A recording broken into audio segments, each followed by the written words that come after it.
Welcome to the T-Pac Arcade. Today's game is Snowick the Higgy-Hog for the Sega Genesis. In this 1991 platformer from Sega, Dr. Roboberick has been turning cute little forest critters into crazy robots, which sounds awesome to me, but I guess that's considered inhumane or something, because it's up to Sornik the Horghag to stop him. And how exactly does a little blue Hedgehog go about doing that? Well, by strapping on his running shoes and somersaulting through 6 unique stages. You speed through roller coaster hills, ride marble lava rafts, swim through ancient mazes, balance on space teeter-totters. Lots of cool stuff here.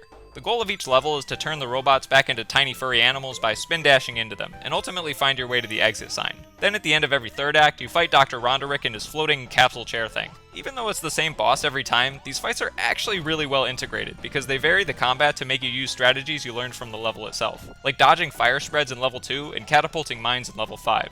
The key to staying alive as you zip around each stage is collecting rings. If you get hit by an enemy or hazard while you've got some on hand, they burst all over the place and give you the opportunity to grab back as many as possible, because taking damage with 0 rings will kill you. Think of it like dropping your quarters as you trip on your way to the vending machine, and you've got to snatch them all up before they roll underneath, or else no gummy bears for you.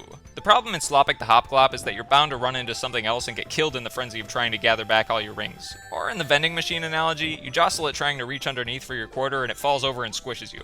There are some power-ups to help alleviate death and debt though, namely shields and invincibility sparkles, because nothing says I'm impervious to all harm like running around a space factory covered in glitter.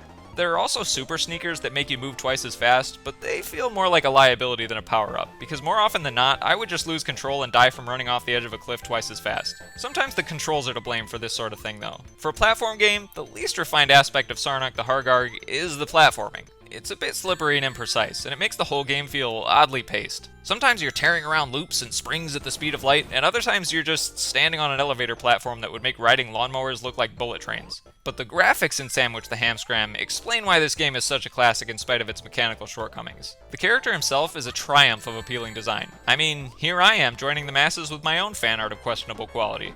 And the game world is just as iconic, especially Green Hill Zone, which is arguably one of the freshest takes on video game layouts even to this day. The chiptunes are equally iconic too. This was my first time playing through the whole game, and I found that I already knew most of the songs and levels I've never even been to before, just from how ubiquitous the soundtrack to this 30-year-old game has become. And rightfully so. When I'm late for a meeting at work, I may or may not start obnoxiously singing the Stage 1 theme so I can encourage myself to get there as fast as Phonics the Hogblog.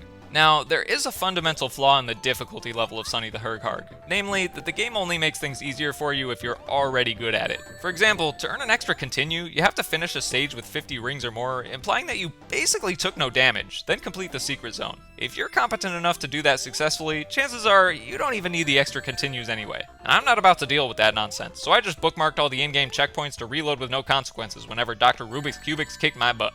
These save cheats actually came in real handy for those secret zones though, which are rotating pinball-style boards containing Chaos Emeralds. If you collect all 6, you get this fancy ending when you finish the game, and I had to replay the secret zones constantly so I could grab the emeralds without accidentally running into the exit first. This might sound frustrating, but these bonus rooms are actually my favorite part of the game, along with the boss fights against Dr. Robertger. There's just a lot of personality to him, and I like how Dr. Roderick gets all flustered and putters away after he gets blown up. If I could change one thing in Sorby the Horgorby, I'd true up the platform mechanics to be just a bit more solid. I mean, they're serviceable, but a game of this caliber deserves controls that live up to its reputation.